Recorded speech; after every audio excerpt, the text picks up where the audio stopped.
Greetings all, I wish to thank you all for joining me again to try and resurrect this format for 2021. It's been a little while since I was able to produce an entry to the sequence, but it's okay as I know most of you didn't notice. I'm always trying to reassess the premise and think, what am I trying to accomplish with my videos? And in this series, I've been highlighting when it seems true equality and in some cases justice was reached. So let's not bury the lead. Woman 36, that's her age, admits to wearing fake baby bump to dupe former lover. My hump, my hump, my hump, my hump, my hump, my hump, my hump, my hump, my lovely little lumps. Check it out. A 36-year-old woman has admitted stalking a former lover by pretending to be pregnant for months and wearing a fake baby bump as part of the ruse. Jacqueline McGowan kept up the bizarre pretense for 9 months as she tried to dupe Jamie Aitken's family into believing she was carrying his child. Well, it might have been really hard for her to carry on this ruse for longer than this, wouldn't it? Like, she's hardly an elephant. She repeatedly approached members of his family to discuss her baby and turned up at his brother's workplace appearing to be heavily pregnant. Perth Sheriff's Court was told McGowan had purchased a fake baby bump which she was wearing under her clothing. McGowan's deception was so detailed, she had even given the non-existent baby a name and was discussing due dates with various people. Muzzle tough. Congratulations on your well-crafted lump of plastic. Let's call it Barbie.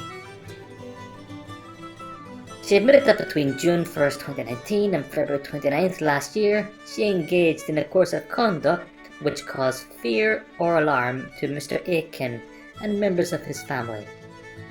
McGowan from Rattray, Blairgowrie, admitted pretending to Mr. Aitken she was pregnant with his child during this bizarre sequence of events. Who would have doubted her? Seriously. One-night stands have led to worse. I heard about a case a number of years ago about a guy who had cyber sex with a girl. Unfortunately, he did not realize his internet protection was down. 9 months later, he had a Game Boy. She sent him a picture of a cot and requested he give her £300 to pay for it, and advised him she was having miscarriages. Charming. She also sent him numerous messages to say he would play no part in her baby's life and contacted his mother, Wendy Aitken. McGowan told Mrs. Aitken she was pregnant with her grandchild and sent scanned photos and details of fictitious pregnancy-related appointments to her.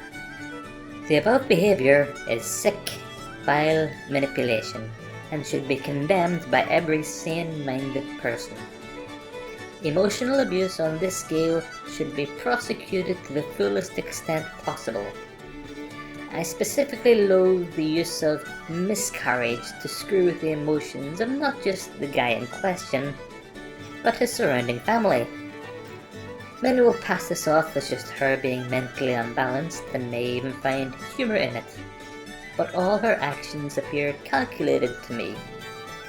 I'm sure some of my listeners know better than I, but I thought that if someone has mental health problems, then they would find it very difficult to thread coherent lies together and not have much ease moving from one manipulation to another for 9 months. Oh, and extortion is also a crime. McGowan, who had a very brief relationship with Mr. Aitken last summer, told his mother her son would not attend prenatal appointments with her. Which was true because there were no prenatal appointments. She also told Mrs. Aitken that baby would be her grandson, was going to be called Noah, and was going to be born on March 28th last year. McGowan carried on the act by telling Mrs. Aitken she would be able to play a part in bringing up her grandson after his birth. McGowan targeted other members of the family and told Corey Aiken she was carrying his brother's unborn child. She admitted turning up at Mr. Aiken's workplace, Rise Trampoline Park in Dundee, and telling him that he could play a part in the boy's life. McGowan, who was not present in court, admitted arriving at the trampoline park whilst wearing a prosthetic baby bump. I'm telling you here and now, this plan did not come out of nowhere. She clearly believed she had every right to take these actions, and I believe she did not expect to face any consequences at all. I bet the whole time she was playing this off, she had a big grin on her face. Solicitor Mike Tavendale told the court she now enters a plea of guilty to the amended charge. Looking simply at the terms of the libel, this is a case which will require reports. He said his client had a number of issues, and I don't doubt that. While Fiscal Deputy Lisa Marshall confirmed McGowan had no previous convictions. Sheriff Neil Bowie said, I can see it is an unusual charge in itself. Sentence will have to be deferred for a criminal justice social work report. McGowan, who had appeared and pleaded not guilty at an earlier hearing, was ordained to appear for sentence next month. I mean, this judge is really going to look very silly when they have to release her because they did not realize she was actually trans pregnant. I mean, if a woman says she's pregnant, what male should dare disagree with her? I mean, come on, it's 2021. In all seriousness though, I really hope she gets a custodial sentence, if for no other reason than to protect other males in society from this vile person. It does not have to be in prison. If they have any spare rubber-lined rooms, that will be adequate. Just remember, your sole purpose in life is to serve as a warning to others.